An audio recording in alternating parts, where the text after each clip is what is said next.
તો નંદદાસીને પૂછ્યું કે આનો મતલબ શું. નંદદાસીએ કહ્યું રૂપમંજરીને ખબર છે, મને આવડતું નથી. ત્યાં ગયા તો ઠાકોરજી આમ આવવાની તૈયારીમાં હતા અને રૂપમંજરી કોટ તૈયાર કરીને અરોગવાના. ત્યાં આવીને અકબરે કીધું આનો અર્થ શું. રૂપમંજરી કે આ યવનને કેવું એના કરતાં મરી જવું સારું. ત્યાં ત્યાં લીલામ પહોંચી ગયા. પાછા અકબર આવ્યા. એ કે આને તો જવાબ ન આપ્યો. એ કે શું થયું. એ કે લીલામ પહોંચી ગયા. નંદાજી લીલામ પહોંચી ગયા. ક્યાં? માનસી ગંગા ઉપર. તો મારે જે કહેવું છે તે આ છે. એ નંદદાસીના ભાઈ કોણ? તુલસીદાસજી, જેણે આ રામાયણ લખી. તો એ ગોતવા આવ્યા. કોને? નંદદાસજીને. કે હાલ હવે ઘરે પેલા કાગળ લખ્યો કે અહીંયા સરયુ નદી, અહીંયા રામચંદ્રજી, અહીંયા સીતાજી ના બધું મૂકીને ગયો. એનો જવાબ લખ્યો કોણે? નંદદાસે. ત્યાં સરયુ છે તો અહીં યમુના છે, ત્યાં ચિત્રકૂટ છે તો અહીંયા ગિરિરાજી છે, ત્યાં સીતાજી છે તો અહીંયા હા. તો પછી પાછા ખીજાણા તુલસીદાસે અંદર લખ્યું તું એવા ભગવાન પાસે છો જે આટલી રાણીઓ રાખે 16,000. અમારા રામ જો એક પત્ની વ્રતા. નંદદાસીએ જવાબ લખ્યો એક રાણીને ન સાચવી શક્યા, રાવણ ઉપાડી ગયો, સમજ્યા? અને અમારા એ તો 16,000 ને 8 તો જુઓ તમે વટ એનો. બે વચ્ચે વડછડ ચાલી અને પછી તેડવા આવ્યા. એટલે શ્રીજી બાબાને દર્શન કરતા હતા. તો દર્શન કરતાં કરતાં નંદદાસીએ તુલસીદાસીને કોણી મારી કર દર્શન. એ કે તુલસી મસ્તક તબ નમે, તુલસી મસ્તક તબ નમે જબ ધનુષ બાણ હો હાથ. હવે ધનુષ બાણ કોના હાથમાં હોય? રામચંદ્ર. તો પોતાના સેવકની પણ રાખવા વેણું મૂકીને ધનુષ બાણ ધર્યા. કોઈએ? શ્રીજી બાબાએ. ઓલાએ તરત દર્શન કર્યા તુલસીદાસે. વાહ મારા નાથ, વાહ વાહ વાહ. હવે ગુસાઈજીને મળવા આવ્યા. એટલે ગુસાઈજીએ બૂમ પાડી રામચંદ્રજી જાનકી વહુજી સાથે આવો. અરે તુલસીદાસજી કે આ તો જો રામચંદ્રજી નહીં બોલાવ્યા. તો પંચમલાલજી કોણ? જે આજે રઘુનાથજીનો ઉત્સવ છે એ એની વહુજીનું નામે પાછું જાનકી હતું. જાનકી વહુજી સાથે આવ્યા અને દર્શન આપ્યા. ત્યારે તુલસીદાસજીએ કહ્યું હવે મારે અહીંથી જવું નથી, મારે આપનો સેવક થવું. ત્યારે ગુસાઈજીએ જવાબ આપ્યો ને એ આપણા પુષ્ટિ પુરુષોત્તમ, આપણા ગુરુની એક આખી તમે જુઓ આમ ખુમારી. ગુસાઈજીએ શું કહ્યું? તુલસીદાસજી, રામજી પાસે તમારા જેવા એક જ છે, મારે તો તમારા જેવા અનેક છે, એટલે તમે ત્યાં જ જાઓ, તમારે અહીં રહેવાની જરૂર નથી. એવા તો રઘુનાથજીના લગભગ 500 પ્રસંગો છે. સવાર સુધી બેઠી રહું તોય પૂરા ન થાય. એટલે જ્યારે તમે બધા વાંચશો ને ડૂબી જશો એ રસમાંથી તમને બહાર નીકળો. એકવાર 5 વર્ષના હતા અને ગુસાઈજી શ્રીજી બાબાના શ્રૃંગાર કરતા હતા. 7 લાલજી હતા. મંજુષા મંજુષા એટલે રઘુનાથજી હાવ નાના દોડ્યા નીચે જઈને આ હા હા હા. એટલે પછી કે શું હા હા હા રોવા માંડ્યા. મને શું મંગાવ્યું એ ખબર નહીં. તો એક બાજુથી ને વલ્લભ અને એક બાજુથી ગુસાઈ પ્રસાદ થઈને કીધું મંજુષા એટલે શૃંગારની પેટી લઈ જા. અને પછી હાથમાં લીધી તો બધા 6 લાલજી જોતા હતા કે શું લઈને આવે. તો આખા રસ્તે શું બોલતા એવા ખબર છે? આ મર્મ જાણજો. વાંચીએ છીએ ને તો એ ઉપર છલ્લો જ. બાકી શું છે? શું બોલતા એવા ખબર? નામ રત્ન સ્તોત્ર. જેવી રીતે સર્વોત્તમ સ્તોત્ર કોને લખ્યું? કેટલા નામ? કોના? બરાબર. એવી રીતે રઘુનાથજીએ નામ સત્ર સ્ત્રોતમાં 108 નામ કોના લખ્યા? ગુસાઈજીના. તો આવી તો અનેક લીલા છે રઘુનાથજીની અને ગિરધરજીની. પણ આપણે હવે થોડોક સમય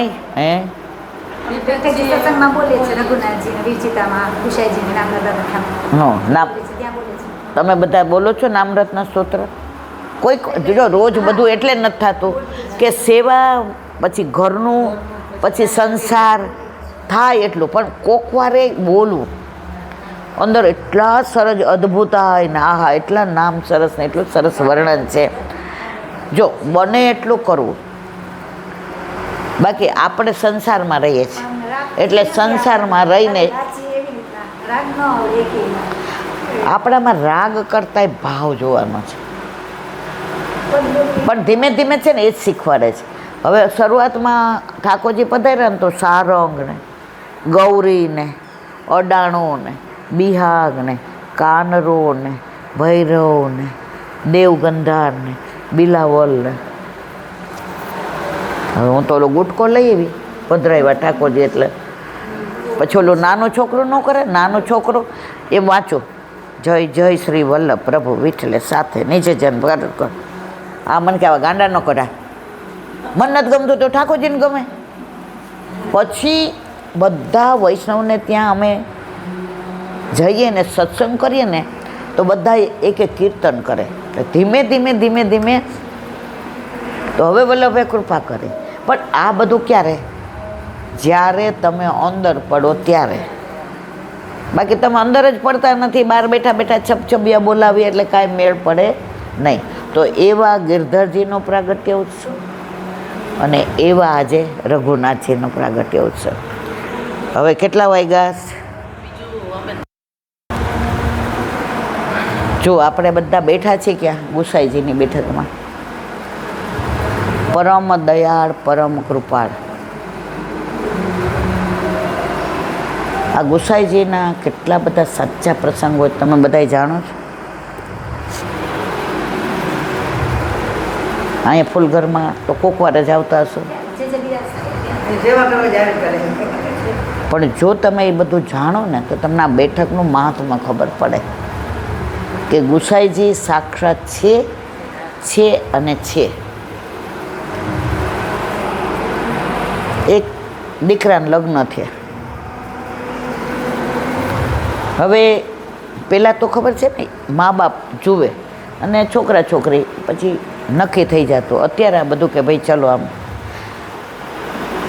હવે છોકરીની બહુ ઈચ્છા નહોતી. રૂપનો અંબા ડૉક્ટર. અને હવે ઓલા છોકરાએ કીધું એના મમ્મીને, એક મિનિટ, કે આ કેરિયર ઓરિએન્ટેડ છે, ડૉક્ટર છે, હોશિયાર છે, સ્માર્ટ છે, દેખાવડે છે, એટલે આપણા ઘરે આપણા માથે આપણા ઠાકોરજી બિરાજે છે, તો આ તું અપેક્ષા રાખીશ તો કંઈ કરશે નહીં. માએ શું કીધું? એને ગળામાં કંઠી છે, એ બ્રહ્મ સંબંધી છે, કરશે. હવે સગાઈ થઈ એટલે માએ કીધું તારે આજે સેવામાં ઝારેજી ભરવા છે. મને એવું બધું નથી ગમતું. જુઓ, બ્રહ્મ સંબંધી છે, ગળામાં કંઠી છે, મને એવું બધું નથી ગમતું. માં શું કે દીકરાને નાની છે, હજી એના બાપને ત્યાં એકની જ છે, થઈ જશે. હવે લગ્ન થઈ ગયા એટલે માએ કીધું કે તો કે મને તો માતાજીએ દર્શન કરવા જવાનું મન થાય છે. શું કીધું? લોલો દીકરા ઈશારો કે હું કહેતો હતો ને, કાંઈ વાંધો નહીં બેટા, તને માતાજીએ દર્શન કરવા જવાનું. પણ પહેલાં છે ને અમે ગુસાઈજીએ જવું છે, તો તું અમારી ભેગી આવ, પછી વિચારશું. એટલે ઓલા છોકરાએ કીધું બાતે શું કર્યું, શું કામ? તો કે બેટા ધીરજ રાખ, મને મારા ગોસાઈજી ઉપર પૂરેપૂરો વિશ્વાસ છે. કેટલા દી થશે? ક્યારે પહોંચશું? ત્યાં કેટલી વાર રોકાશું? પછી ત્યાંથી આપણે માતાજી જાશું? એ કે માતાજી છે ને ફરી વાર આવીને જાશું, અત્યારે આપણે ગુસાઈજી જઈ આવીએ. હતા તું જ્યારે જે ભરીશ એ ના તમારે બધા ઉઘાડા બાથરૂમ હોય ને એ મને એ પેલું કપડાં પહેરવા મને તમારું ન ગમે. સાસુ કે કાંઈ વાંધો નહીં. હવે સાસુ, દીકરો અને વહુ આવ્યા. સસરા નહોતા, લીલામાં પહોંચી ગયા હતા. અહીંયા આવ્યા એટલે માં હતા હીરામાં. પછી દર્શન કર્યા એટલે ઓલીએ તો કરોડોપતિ હીરાના પેન્ડન્ટને તમે જુઓ તો કાપ ને આ મને આઈ એમ સમથિંગ દેખાવડી, ડૉક્ટર, હોશિયાર, મા બાપ કરોડોપતિ, એકની એક. એટલે હીરામાં એને કીધું, તારે ઝારીજી ભરવા છે? સારું, તો એક સેવા કરીશ? એ કે મારાથી થશે એવી હશે તો કરીશ, પછી મારે બધા કપડાં બગડે ને એવું હશે તો નહીં કરું. સારું, તારે થાય એવી કહે. હા. એ કે આ ચાંદીને બધા કટોરીને બંટાજી છે એ તું ઘસી દઈશ? ખાસા કરીશ ન બોલામાં, કારણ કે સમજી ગયા. એ કે ઘસી દઈશ? કે ચાંદીના છે? એ કે હા. એ કે હા. એટલે પછી કે પાવડર? કે પાવડર નહીં, આ જે ચૂલાની રાખ છે ને, આ ત્યારની વાત છે, 40-50 વર્ષ રાખ એનેથી ને. એ કે પછી મારે નખમાં રાખ જાય તો? માં કે તો રહેવા દે, હું કરી લઈશ. પછી છોકરાએ કીધું કે લાવો માં, હું કરી દઉં, મને એટલી તેલ મળે ને. એટલે પછી આણે છોકરાએ બધું લીધું એટલે ગયો ઘસવા. એટલે પાછળ ગઈ. એ કે આ બધા જુએ છે ને, તમે ઘસો નહીં, સારું નહીં લાગે, હું કરું. ગુસાઈજી તો કૃપાળુ, એની આ જે મારે વાત કરવી છે, સાચો પ્રસંગ એ આ છે. તો કે તું ઘસી દે. પછી કે તું અહીંયા ઊભો રહે, એના વરને કે પછી નીચે મૂકું તો ગંદા થઈ જાય ને. તો ઓલું રેશમી કપડું લઈ ગયો મા પાસેથી. માને ખબર હતી, કારણ કે ગુસાઈજી સાક્ષાત માને બધું, એટલે રેશમી કપડું આપ્યું. એટલે ઓલાએ કીધું લે આમાં મૂકો, એટલે બધું મૂક્યું. પછી ઓલી ઘસે ને તો જાણે અંદર હીરા દેખાય એને. પાછું આમ ઘસે ને તો એને એવું લાગે કે આ પરવળ છે કે હીરા છે કે મોતી છે, એનું મગજ કામ ન કરે. આમ રૂવાંટા ઊભા થઈ જાય. અરે એના વરને કે આ જોતું તને આની અંદર કાંઈ દેખાય? ચાંદીના છે, શું આમાં દેખાવાનું હોય? કે તો કે ના, મને આની અંદર ડાયમંડ ને પરવળ ને મોતી ને સાચું લાગે છે. કે તારું મગજ ઠેકાણે નથી. પછી ઓલી એ તો આમ માંડ દીધા. પછી કે લાવ હું લૂછી નાખું. એને વર કે ના, હું લૂછીશ. ઓલું શું જોયું તું, દર્શન કર્યા હતા, એટલે એના મનમાં એ હતું કે ખરેખર મેં દર્શન કર્યા, એ મને સાચું દેખાય છે કે ખોટું દેખાય છે. એટલે પછી એના વરને કે તું બહાર બેસ. અને એ ખૂણામાં જઈને એકલી બેઠી અને પછી આમ લૂછે તો આમ હીરા ઝગમગે ને એની અંદરથી એકદમ પ્રકાશ આવે ને મોતી જાણે અંદર સફેદ આમ ચમચમ ચમકતા હોય. એનું મગજ કામ ન કરે. પછી માને દીધા. એટલે માં કે તું નાઈ હોત ને અપરસમાં તો તારે બંટાજી ભરાત. એટલે કે આની અંદર ભરવાનું હોય. એટલે એ શું સમજી, આપણે જ્યાં ગૂંથીએ ને ભરીએ ને, સમજ્યા બધા? મારી વાત આખી સમજો છો બધા? એ કે ભરવાનું. બા આમાં સોઈને દોરો કેવી રીતે? અરે બેટા, તો કે વોટ્સ ધ મિનિંગ ઓફ ભરવાનું? તો કે આની અંદર નાખવાનું હોય, પધરાવાનું હોય. કે શું? એ કે તું અંદર આવતો કહું. માં 10 વાર બોલ્યા અંદર આવતો કહું, અંદર.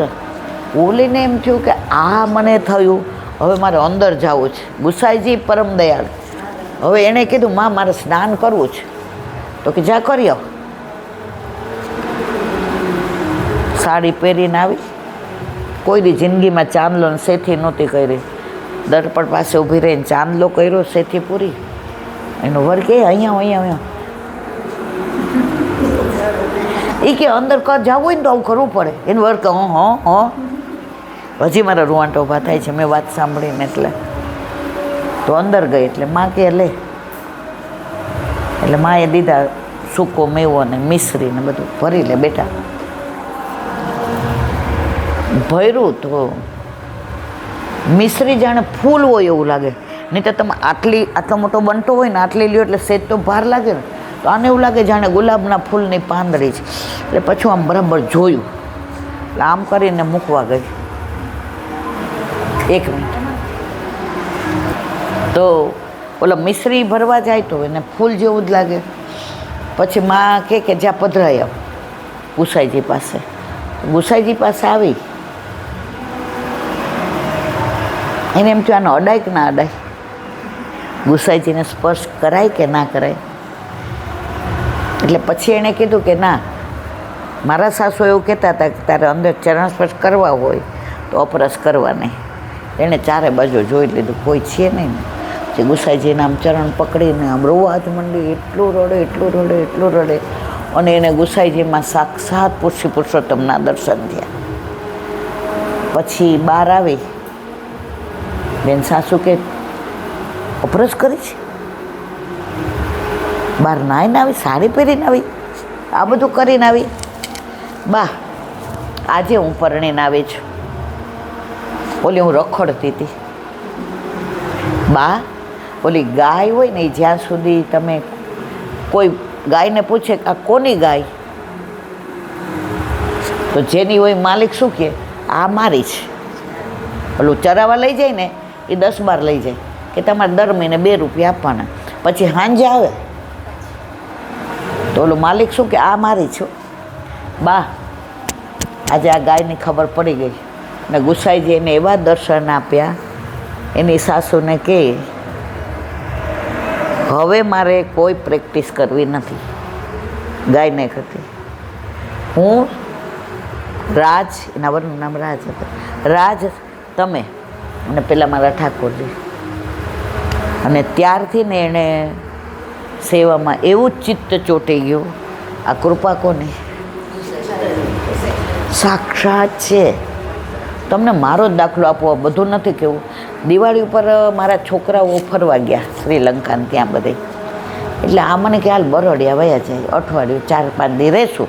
આજુબાજુ ગાડી ડ્રાઈવર તો હતા, રોજ છે કે મૂળ ગોમટા જાશું કે પછી આપણે ગાગા ગુગળ જાશું. પણ સંજોગ એવા બન્યા જે હું વ્યક્ત ન કરું, અમારાથી અવાયું નહીં. એટલે મને બરડિયાનું કાયમ એમ થાય કે ગુસાઈજી પાસે ના જવાયું, બરડિયા ના જવાયું. આ ભત્રીજાએ રાખીને ના પાડી હતી. મેં તો ના, અમારાથી નહીં અવાય, કારણ કે હમણાં મને થોડો દુખાવાનું બધું વધુ થાય. એટલે મારો દીકરો કે ક્યાંય હું તને જવા દેવાનું નથી, તારું કાંઈ ચાલવાનું જ નથી. આણે કેવી કૃપા! સવારે 10 વાગે કહે છે મમ્મી બેગ ભર લે, તું ને પપ્પા જાઓ 1 દિવસ માટે. 1 દિવસ માટે આવ્યા, બીજો દિવસ છે. અને એની વિશેષતા કહું પાછી કે આજે તુલસી વિવાહના દર્શન થયા, એની આરતી થઈ અને આ સપ્તાહ સંભળાણી, આ વૈષ્ણવનો સંગ થયો. ગુસાઈજી સાક્ષાત છે. મારા વાલા, તમે તો બધા મારા પ્રાણ થકી મારા વૈષ્ણવ વાલા છે, કહું છે ને. તો આપણે આજે અહીંયા કહું છે, પણ ગુસાઈજી તો જાણે આમ સાક્ષાત છે ને, એની પ્રતીતિ કરાવી. બોલો વલ્લભા.